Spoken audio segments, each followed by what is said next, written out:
Bonjour à tous, je suis Prudence Espoir et vous êtes passionné, vous aimez la mode. Mais votre routine vestimentaire vous met dans un délire où vous commencez à croire que le mot élégance n'est pas un mot que vous pouvez employer à la première personne du singulier. Eh bien, je vous souhaite la bienvenue dans cette émission Dress Code sur Model TV. Émission dans laquelle nous parlons du style vestimentaire avec les spécialistes en la matière. Aujourd'hui, nous sommes avec Madame Keita Aïssata. Après sa maîtrise en littérature et civilisation, elle a préféré se lancer dans la mode qui est sa passion. D'où elle a créé en 2019 sa propre marque, Iparila. Mesdames et messieurs, restez avec nous du début jusqu'à la fin pour ne rien rater. Tu veux savoir quoi porter, comment les porter et surtout comment mélanger les couleurs? Réponse tout de suite avec Madame Keita Aïssata. C'est parti.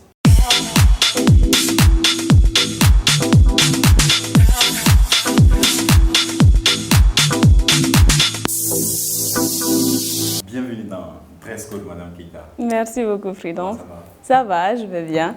Alors, veuillez vous présenter et puis nous exposer brièvement votre parcours. D'accord, avec plaisir. Je suis Keita Aïssata Traoré et connue sous le nom de Miss Iparila parce que je suis la promotrice d'Iparila. Iparila, c'est une plateforme de mode qui fait la promotion du Made in Mali, mais plus en particulier le Bogolan. Donc, nous travaillons dans le but de montrer toutes les créativités qu'on peut faire avec notre textile, autant sur le territoire malien qu'étranger. Alors, quand avez-vous décidé de travailler dans la mode? Il y a de cela 3 ans que j'ai essayé réellement d'intégrer le milieu, mais la mode pour moi, c'est un rêve de petite fille. Et aujourd'hui, j'ai l'impression en fait de me retrouver dans mon monde féerique parce que je suis en train de vivre de ma passion. Et oui, c'était il y a 3 ans quand j'ai créé Iparila, quand j'ai commencé avec mes premiers défilés et jusqu'à aujourd'hui. Alors, dites-nous, pourquoi avoir choisi la mode? La mode, je pense que d'ailleurs, je suis rentrée un peu dans ça. Il faut croire que la mode, c'est la passion de beaucoup de petites filles. Et pendant très longtemps, avant d'avoir le courage de lancer mon entreprise, je dessinais mes modèles, je suivais des amis qui, eux, déjà ont commencé à étudier le design. Et vu que je faisais autre chose comme études, mais à chaque fois que j'avais le temps, j'essayais de me retrouver dans ce milieu qui me passionnait. Alors, qui sont vos idoles, si on peut le dire ainsi? Là, j'ai l'impression que c'est plutôt une question piège parce que la mode malienne, on va dire que c'est une véritable famille, mais j'aime un peu de tout, une petite chose sur chaque créateur. Par exemple, j'aime beaucoup Ika Look parce que je me dis que c'est un peu la marque Zara du Mali. Et j'aime la folie de Jika Dressing, Maria Bokoum. Mais pendant très longtemps, le créateur qui m'a toujours passionné, c'est Chris Seydou. D'ailleurs, on lui doit aujourd'hui l'évolution de la mode malienne. Et oui, Adama Paris aussi du Sénégal. En tout cas.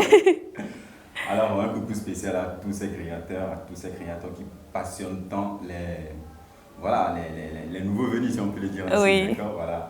Donc, un coucou spécial à eux. Vous pouvez passer dans les locaux de Modèle TV quand vous le souhaitez. Alors, selon vous, Madame Keita, quelle est l'importance de la mode dans l'économie, dans le développement économique plutôt de notre pays de Mali? Je pense que aujourd'hui le Malien, sinon le Malien lambda, ne se rend pas véritablement compte de ce que la mode peut apporter à l'économie malienne parce que le consommé est assez faible ici au Mali. Mais si nous consommons tous local, je pense que nous allons contribuer énormément à l'économie malienne.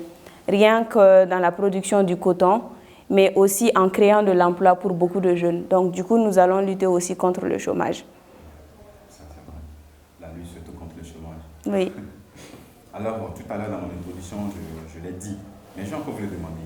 Quelle a été votre formation? J'ai une maîtrise en littérature et civilisation. Je continue toujours d'ailleurs mes études à côté de la mode. Je fais un master 2 en littérature et civilisation, toujours dans la même lignée. Donc, on va dire que j'ai suivi une formation littéraire à la base.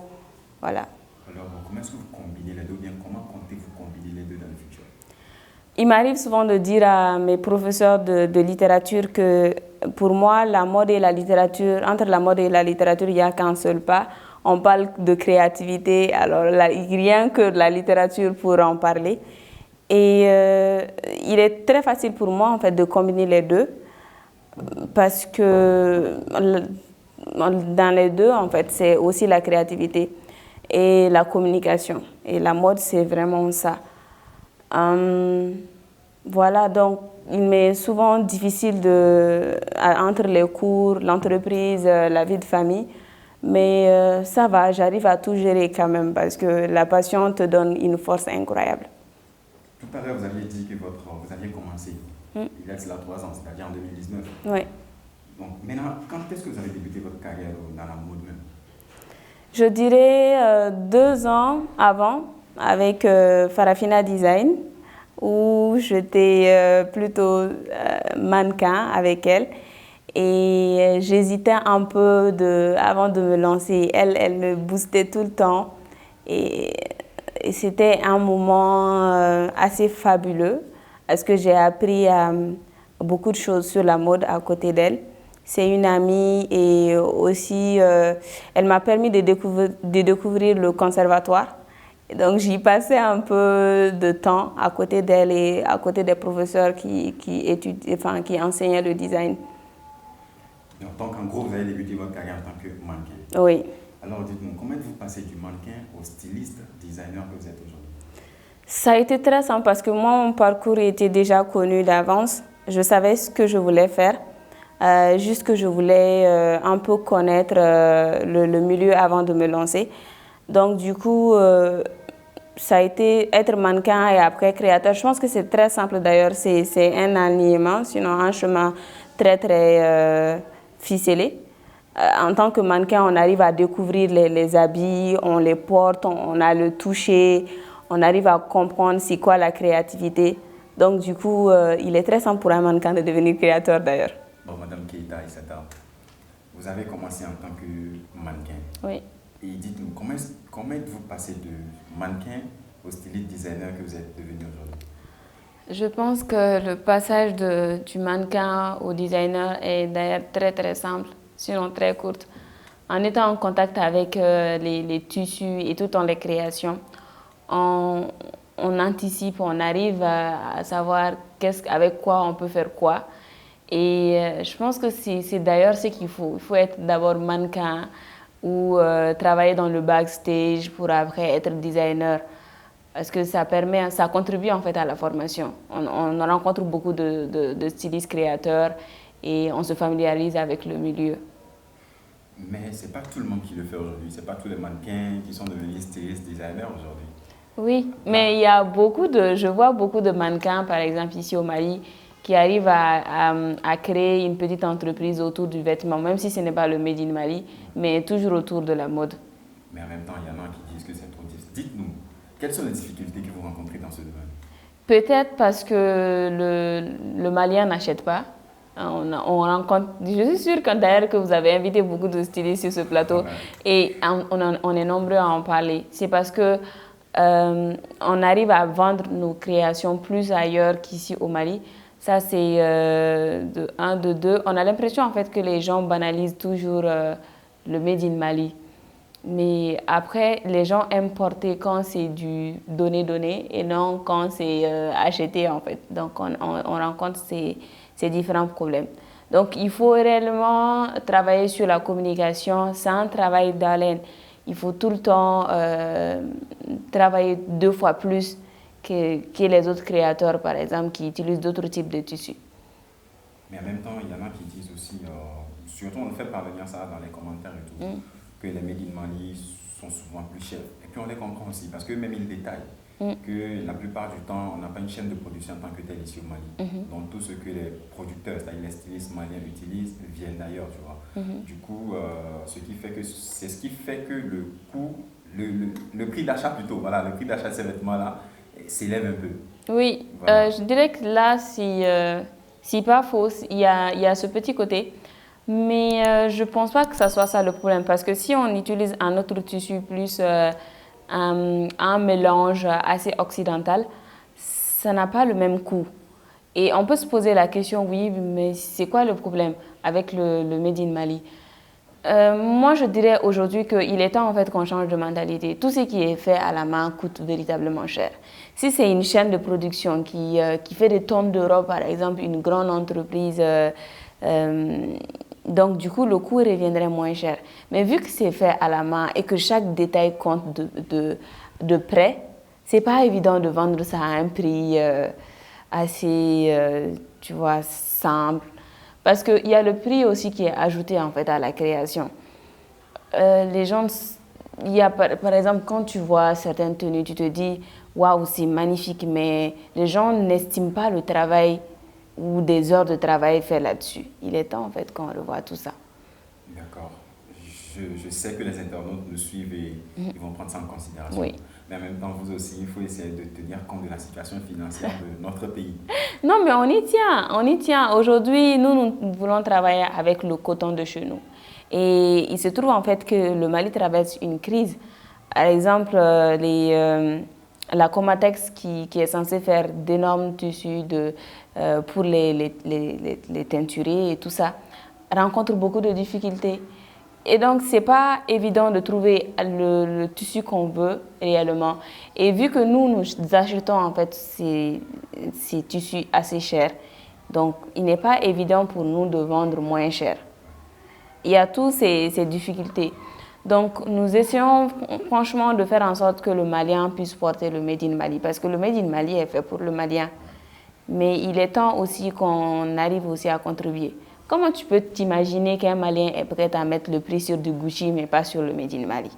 Est-ce une question d'argent ou de choix? Ouais, c'est vrai, là je comprends. Ouais, Voilà. je comprends. Justement, en parlant de tissus, etc., quel est le tissu que vous utilisez le plus dans vos créations? J'utilise le koleba. Donc là, c'est depuis la teinture. Et il y a le léger, il y a le lourd. Donc, ça dépend de nos types de création. Et j'utilise aussi les dentelles. J'aime beaucoup la cotonnade, mais j'aime aussi les dentelles. Par exemple, pour faire mes robes de mariée, j'utilise des dentelles et autres tissus, par exemple les tissus de duchesse. Ça, c'est pour avoir une retombée facile sur les robes. Et c'est intéressant de travailler avec d'autres matières venues d'ailleurs et de pouvoir combiner, parce que c'est aussi ça le monde d'aujourd'hui. Il faudra pouvoir travailler avec nos matières, mais aussi travailler avec ce que les autres utilisent. Si on arrive à combiner les deux, ben, c'est parfait. Ouais, c'est vrai. En même temps, quelles sont vos particularités? Parce que vous n'utilisez pas tous ces tissus-là tous les jours. Non, ça dépend des créations. Mais je pense qu'on est plus connu pour les tenues qui sont décontractées, par exemple, pour le quotidien et aussi pour la mixité. Par exemple, moi, on est plus connu pour la création des gilets, des t-shirts. C'est pour le quotidien. Et il se trouve en fait que c'est un truc qui marche bien auprès des jeunes parce qu'on aime s'habiller décontracté. Alors, restons toujours dans cette sillon de tenue. Comment décrivez-vous votre dernière collection? Ma dernière collection était une collection dédiée d'ailleurs aux travailleurs. Sinon, un petit clin d'œil aux working ladies. C'était des pièces comme des palazzo, des chemises, des tenues qui sont amples, mais qui sont à la fois très très pratiques pour le quotidien. Et j'adore ça, quand une tenue est assez pratique et qu'on arrive par exemple à porter pour aller au boulot, mais aussi d'un coup à se retrouver entre copines dans un restaurant et toujours en portant le même habit et en étant chic. Je dirais que c'est la chose qui m'inspire le plus. Donc du coup, la tenue, les tenues plutôt étaient un peu dans cette optique. Et d'ailleurs, la collection s'appelait Chessiri. Chessiri. Chessiri, c'est dans quelle langue? En Bambara, c'est comme quand tu dis bara. En fait, c'est toujours dans l'optique des tenues qu'on porte pour aller au boulot. Voilà. D'accord. Donc, Chessiri, en gros, Chessiri veut dire quoi? Quand on te demande en Bambara, on te dit prudence, ichesri. On te dit prudence, mais on va te demander aussi d'être brave en fait. Ah, d'accord, d'accord.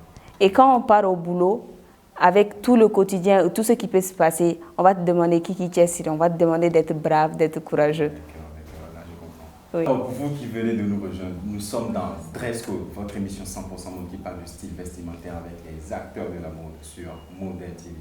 Et nous sommes avec Madame Keita Aïssata, promotrice de la marque Iparila. Alors, Aïssata, Oui. je vois qu'il y a des tenues, il y a quelques tenues derrière nous et tout. Voilà, donc il y a des internautes qui nous regardent actuellement Oui. et qui espèrent finir cette émission tout en apportant un petit plus à leur style vestimentaire. Oui. Voilà. Donc, qu'est-ce que tu peux nous dire concernant cette tenue et où est-ce qu'on peut les porter surtout? Du coup, nous travaillons sur 2 designs. Le côté sublime pour les cérémonies et le côté décontracté pour le quotidien. J'aime particulièrement cette robe parce que c'est une robe que j'ai portée moi-même. Et du coup, c'est travaillé avec des tulles pour un côté, pour donner plus de volume à la tenue. Et du coup, en mélangeant aussi un autre tissu, comme des dentelles pour le côté brillant et paillettes. En dessous, il y a de l'indigo. Donc, oui, on peut parfaitement faire une tenue en alliant modernité et sans oublier notre Made in Mali. Voilà. Donc, pour une fois que ce n'est pas du bogolan, c'est de l'indigo. Vous dites que vous l'aviez fait avec les matières de l'indigo. Les indigos, on peut les trouver ici, n'est-ce pas? Ben oui, c'est comme le bogolan, c'est facile à retrouver. L'indigo, c'est chez les Dogons, par exemple. On va dire le bogolan, c'est chez les Bambara. Mesdames et messieurs, je ne sais pas comment vous l'expliquer, mais si je veux comparer ça par exemple à Gucci ou Louis Vuitton, j'appellerais ça du Gucci ou bien du Louis Vuitton Pro Max. Parce que c'est vraiment waouh. Vous ne pouvez pas imaginer, vous ne pouvez pas, c'est-à-dire, je ne sais pas comment vous décrivez ce que je suis en train de toucher ici. C'est vraiment sans faute. C'est à croire que c'est... Mesdames et messieurs, appréciez vous-même. Appréciez. Je pense que c'est en train de devenir une tendance d'ailleurs de faire un petit clin d'œil au Made in Mali lors des mariages. En tout cas, en ce moment, ça devient de la mode au Mali. C'est vraiment magnifique. Pour notre plus grand plaisir. C'est vraiment magnifique. Moi, je l'ai adoré. Et j'espère que nos internautes aussi, ils vont regarder. Franchement, ils vont adorer aussi. Parce que Je l'espère. Oui. C'est cool, c'est waouh. Alors, nous avons ça. Oui, les gilets mixtes. D'ailleurs, c'est ce que j'aime sur les tenues. C'est quand ça a ce petit côté mixte. Moi, j'ai tendance à choper quelques pièces dans le dressing de mon mari.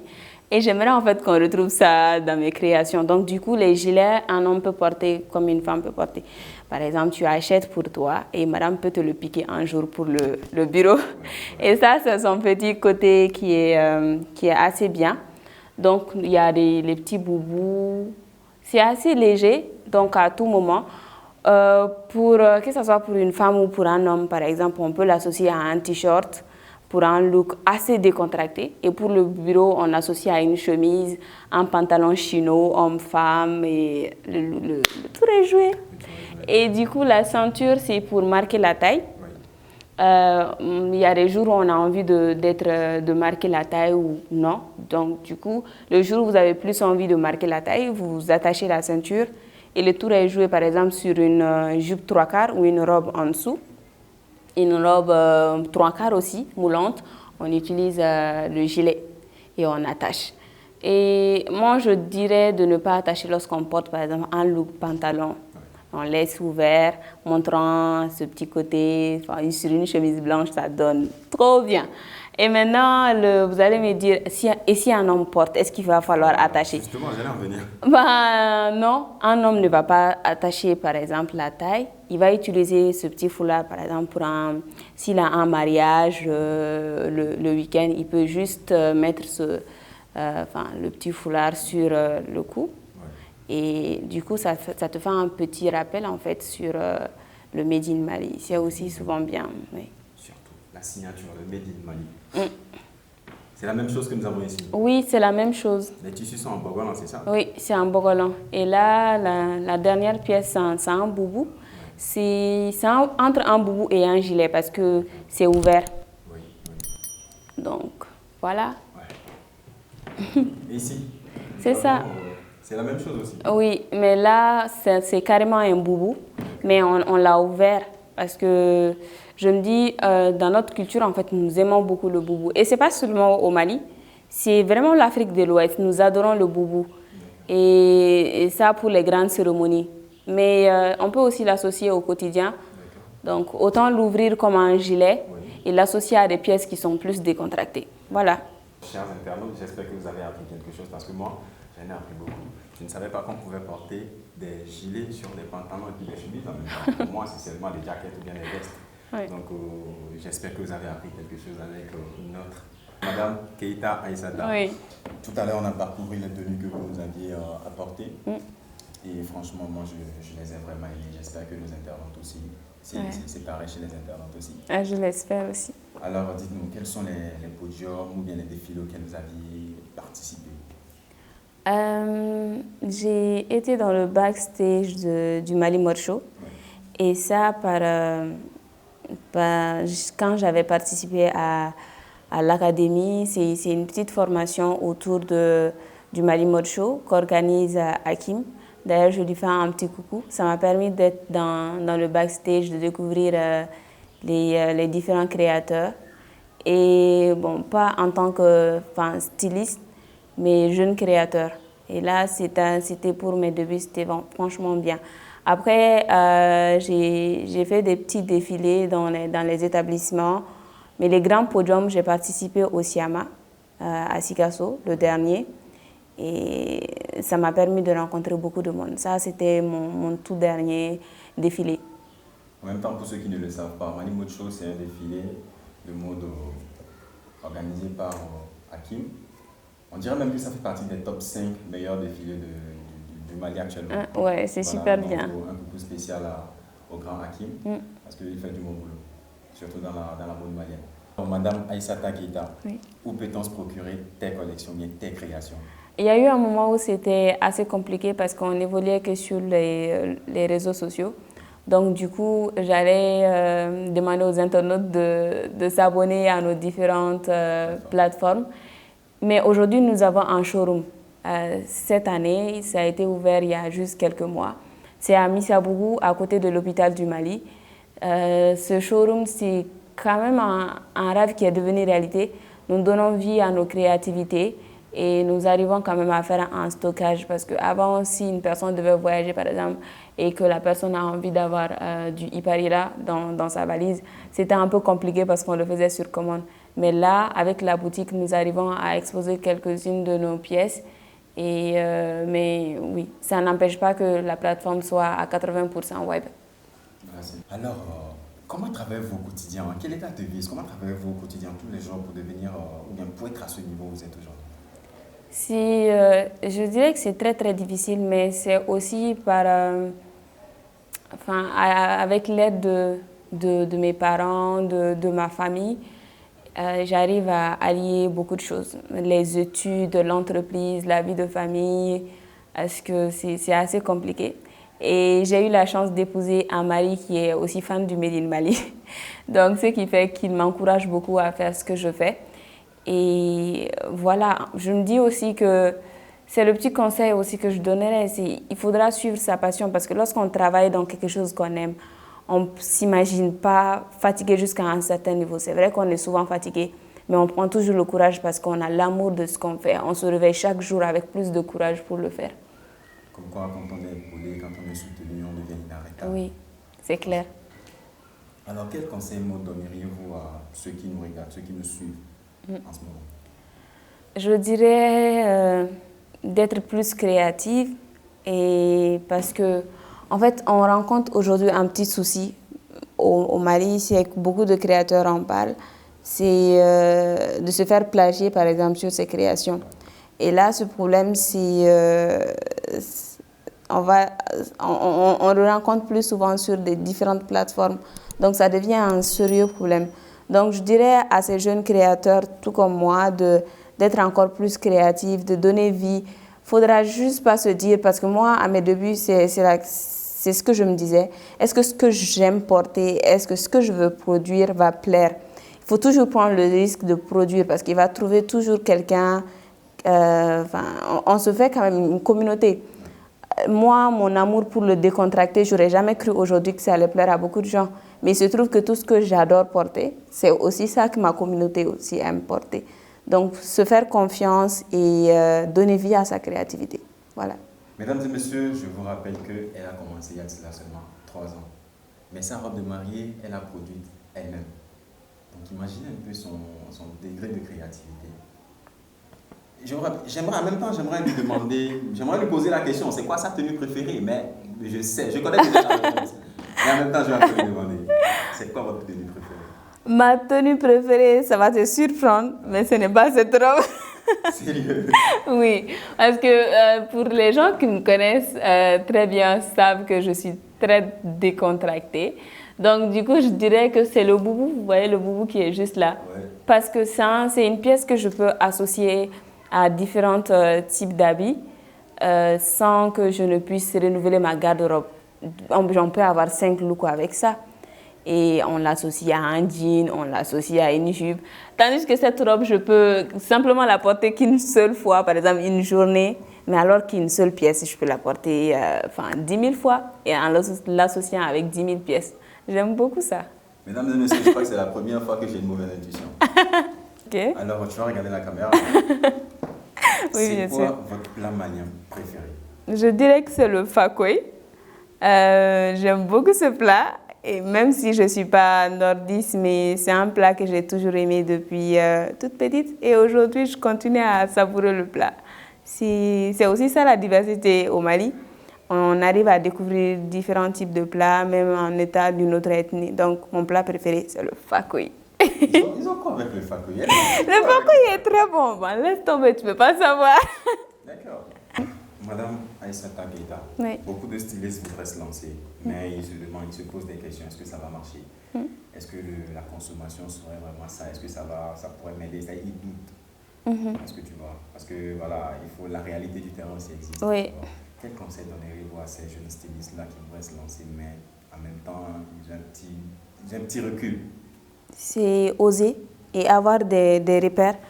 Moi, aujourd'hui, si j'avais douté, si j'avais laissé tomber, on ne parlerait pas d'Iparila. On ne parlerait pas de cette entreprise et de son amour pour le décontracté. Parce que pendant très longtemps, je me disais, est-ce que ça allait marcher? Je me suis toujours posé cette question. Mais il faut le faire. Il faut le faire pour ne jamais avoir de regrets plus tard. Il faut le faire pour contribuer aussi à l'économie de son pays. Il faut le faire pour donner la chance à certaines personnes de pouvoir se lire dans votre histoire. Et ça, c'est très important. Donc, je dirais à ces personnes d'oser, de se faire confiance et pour une fois de vivre ce qu'ils veulent réellement faire. Oser, se faire confiance et puis faire ce qu'on a envie de faire. Tels sont les conseils de Madame Aïssata Keïta de la marque Iparila pour les jeunes stylistes qui voudraient se lancer. Mesdames et messieurs, nous sommes presque arrivés à la fin de cette émission. Mais nous n'allons pas vous laisser comme ça. Madame Iparila, Oui. quels sont vos projets les plus fous? Un projet auquel, à chaque fois que vous y pensez, ça vous met le sourire au petit coin de la bouche. Wow, alors je dirais de me retrouver sur les plus grands podiums, les plus grands podiums, si tu veux, du monde. Pourquoi pas un défilé à Londres pour présenter mes créations, ramener le Bogolan sur des podiums où on ne va même pas s'imaginer. Hein. J'aime beaucoup ça. Et agrandir mon entreprise. Aujourd'hui, j'ai un showroom. C'est vrai que je suis plutôt contente parce que ça montre l'avancée de l'entreprise. Avant, j'en avais pas, aujourd'hui, j'en ai. Mais je voudrais bien une plus grande entreprise, pouvoir embaucher plus de gens, donner vie à notre créativité et se retrouver du Mali, pourquoi pas dans certaines zones en Afrique. C'est possible. Parce qu'avec ce que vous faites déjà, avec le niveau que vous avez d'ici 3 ans, voilà, vous n'avez que 3 ans de carrière. Oui. Mais regardez ce que vous faites déjà. Moi, je sais très bien que d'ici demain, vous allez surmonter tout ça et que vous allez encore arriver à une autre étape plus élevée que ça. Inch'Allah. Et je suis sûr que vous allez même concurrencer les boutiques, les Louis Vuitton, etc. Pourquoi pas? Voilà. Alors, comme je l'ai dit tantôt, nous sommes presque à la fin de cette émission. Un mot pour vous, Deltine. Je dirais Merci Model TV, merci de contribuer à la promotion du Made in Mali parce qu'en faisant appel à tous ces stylistes, c'est ce que vous faites, vous donnez vie à votre créativité mais aussi vous montrez la nôtre et ça c'est tellement important. Donc merci à vous de nous rejoindre dans cette lutte pour la promotion du Made in Mali et bon courage à vous. Merci beaucoup, ça donne des ailes, ça donne des ailes, ça motive. Alors un dernier mot. Merci à mes abonnés, mes fidèles Tcheba et Nyogo. Ce sont mes clients qui me suivent et aujourd'hui nous avons formé une communauté et Inch'Allah nous allons former une communauté plus grande. Je sais qu'aujourd'hui vous êtes plus de 15 000 à nous suivre et j'espère que dans quelques années ça sera plus, que nous allons agrandir la communauté des Tcheba et Nyogo. Du coup, merci à vous pour votre consommation du Made in Mali. Merci également à Madame Keita Aïssata d'être passée dans cette édition Dress Code, d'avoir partagé avec nous son point de vue sur le style vestimentaire. Oui, c'est un plaisir. Merci également aux internautes. Je vous donne rendez-vous la semaine prochaine pour un nouveau numéro. D'ici là, portez-vous bien. Surtout, n'oubliez pas, peu importe ce que vous portez, portez-le fièrement. Parce que c'est vous qui êtes appelé à rimer avec ce que vous portez, dans le contraire. Même si c'est un pas que vous mettez à la taille, portez-le fièrement. Rendez-vous la semaine prochaine pour un nouveau numéro. Bye bye.